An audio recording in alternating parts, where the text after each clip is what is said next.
Hello, everyone. This is James Nussbaumer, the author of The Master of Everything. And if you don't own a copy of this book by now, you better just get out to the store and get one. And if the store that you go to doesn't have it, you just need to say, hey, why don't you have it? Because it is on sale everywhere books are sold. If they don't have it on their store shelf, get on their butt about it and say, hey, come on, let's get this here. Anyways, this book is for sale everywhere books are sold by Ozark Mountain Publishing Company, me, the author. This is the pilot of an ever-developing series that is just, we're all excited about. And the momentum is really building. So if you don't have a copy of this, you're going to want to get one so you can be a part of the momentum. If you know what momentum means in our world, that's what I'm talking about today, is building a better life for yourself, which is all about momentum. You know, how often do we say life's a bitch, then we die? You know, these were the words that I overheard in a debate between two 60-something-year-old inmates as I was sitting on a bench while I was in prison, adjacent to these two guys sitting there, didn't know them, but just hanging out. And we all three gazed, it was in the morning right before sunrise, we all three gazed out beyond the double razor-wired fence of the prison yard into a wooded area miles into country and farmland, because there's no trees inside of a prison yard. They can't have that because inmates would take branches off and use it to make weapons and such. So the inside of a prison, there is no trees. In fact, you have to look about a mile away to even find a tree. But we were looking into a wooded area that we could see like in the distant miles away, which was just giving us a sense of freedom and country farmland. And it was just like after sunrise. Otherwise, I would most likely really not have been able to find a seat anywhere if it wasn't at sunrise, because overcrowded conditions. It was just terrible. But at sunrise, you know, all the younger guys are sleeping in, and the older guys, I was 50 at the time when I went to prison. And, so, you know, the older guys, we'd get out there early in the morning to get our fill of what we could and have the yard to ourselves a little bit. And so I was hoping to catch a glimpse of some wildlife, but I was not a part of their conversation, these two older guys sitting next to me. I didn't even know them. I didn't converse with them. I just, they were together as a twosome and they were chatting, and I didn't want to interfere.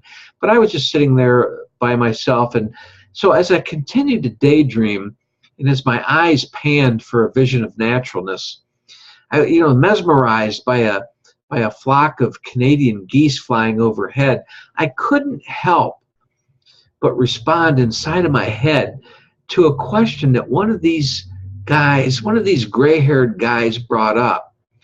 They said, when is this world going to wake up? Their concerned conversation had been circling around the observation that, you know, that we live in a fearful world faced with crisis every day, and, you know, all the different things of politics they were talking about. And one of them remarked about how the old ways of interacting with one another aren't working anymore. And, you know, it just made me think of something in my book in chapter 16 called The Abstract versus the Concrete Thought. And it's like, I'll just read you a little bit. It says, you do this until all excuses possible have been exhausted, and then you come up with your only last defense. This is my story and I'm sticking to it.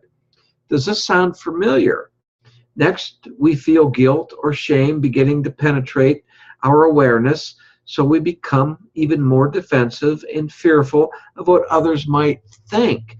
So where I was coming about that in this story, that what I just read you was the later end of the story, is how we're so quick to defend ourselves when we really don't need to defend ourselves at all, because we just need to be who we are. And if we are who we are, there's no need to defend ourselves. Well, with the quacking geese fading into the horizon while I was sitting there that morning at sunrise, you know, I pondered man's survival being threatened by ever-growing, seemingly insurmountable problems. You know, it's like our species faces extinction unless we are able to rise above the limitations of our condition through an overdue evolutionary leap that Eckhart Tolle has said.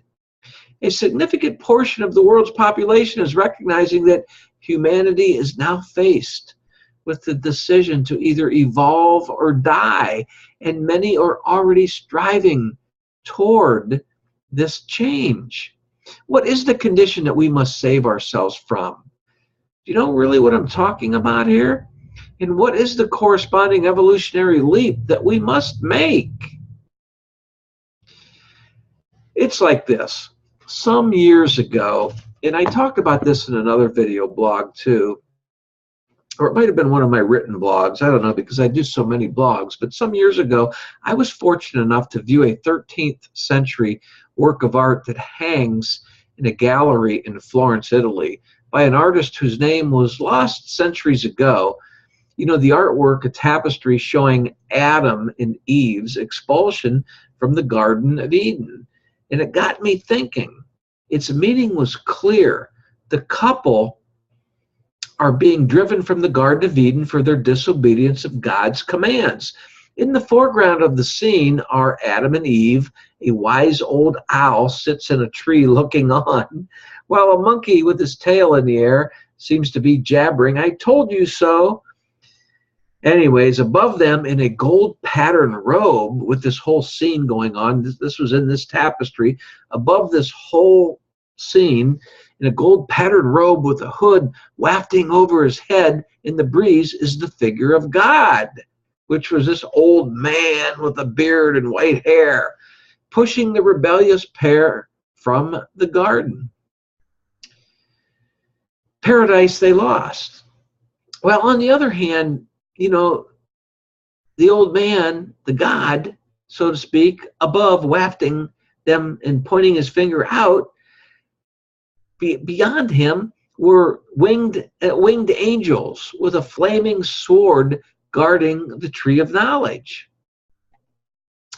The Bible relates that the Lord clothed Adam and Eve in animal skins, which the tapestry depicts, because they violated the law of residence in the spiritual realm. We can remember that, in the spiritual realm. God sent them forth to till the ground from which they were supposedly formed, so the story goes, in physical essence of the way we think. Can you picture it? Adam and Eve being thrown out of the garden physically. Can you really picture that in your mind? Can you relate that to what really goes on in our minds? Through the ages, it has been insisted upon that God guaranteed long suffering for the first humans and their unborn descendants. And we have all along been taught to believe this. But, you know, many to this day have misunderstood the nature of humanity's long suffering by viewing it as pain and toil, rather than the mind of creation choosing to be separate from the thought of its creator, causing confusion about their own identity. Isn't that what we're doing? Isn't that why we're so confused? Because we decided we think that we are separate from our creator, that we are not, that we are a mind and he's another mind and he's up there somewhere. No, it is, aren't we one? It's all oneness. Can't you see as time is going on, since the so-called Garden Eden, that we're moving more towards wholeness? We're becoming closer. Really, think about it. Think about it. In my book, I discuss why we don't have to be confused. The story goes on that Adam blamed Eve for giving him the forbidden fruit, a new identity, so to speak, which they both ate, chose to separate from the mind of God, which that means. Okay, if you think about that. And likewise, Eve blamed the serpent, who had a reputation for being crafty. Placing blame on someone or something is as old as the Garden of Eden. Thus, the separated world began to build outside of the oneness that we were intended to be, and continues today. The wise old owl sitting in the tree that was watching over as God was pointing the lovely pair out of Eden. The wise old owl makes a point by raising a question that has burdened man ever since the separation. How could the two defend themselves unless they felt threatened and believed that their own defense could save them? Their guilt for making a separate identity became their reality, and they feared their new identity, which they had taken upon themselves. They didn't know what to expect. This layered fear upon fear, which caused chaos and panic. A Course in Miracles goes deeper into the meaning of the creation story to teach us that in the creation, God extended himself, forming our mind out of his mind and giving us the same loving will to create as one with him. When we're one mind, there's no conflict. Eternity has no conflict. Eternity is one and it's whole.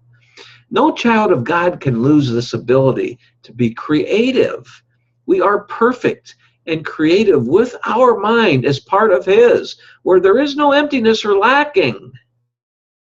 But instead, we have learned to make projections, thoughts of our choosing, which are based in the fear of or belief in separation, rather than using our creativity to extend the wholeness about ourselves, to extend ourselves, to create our future.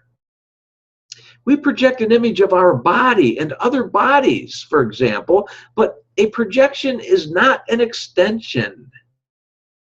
To your extension in the life that you truly want, become whole with everyone that you interact with in everyday life. How do you become whole?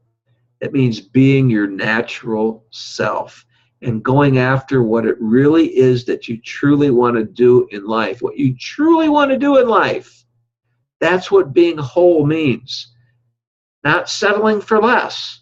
Going after what it really is that you want to do. Let me quickly add that I have a system that I use to claim real abundance. And it's in the description box on this YouTube video. And feel free to click on it, check it out, and tool around. If you have any questions, leave me a message. And I hope this hit home with you, because really, there's no reason to feel guilty. The only reason we feel guilty about anything is because we're not doing what we should be doing. And what we should be doing is living our true free will. What it is we truly want to be doing. When we go to our jobs every day and we're miserable, it's because we're guilty of doing what we don't really want to be doing. Live your life the way you want to live it. That's your true free will. I hope this makes sense. And I know there might be some rebuttals in this about, well, I got to do what I have to do because, there's the bills to pay and the commitments and the deadlines. And, as Bob Seger said, what to leave in and what to leave out in his famous song, Against the Wind.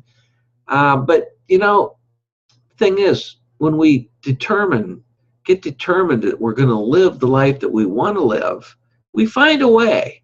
We find a way to make things happen. I hope that makes sense, because I'm trying to urge you to extend yourself outwards as I'm extending myself to you. So in turn, you need to extend yourself. And from there, we're whole. God bless.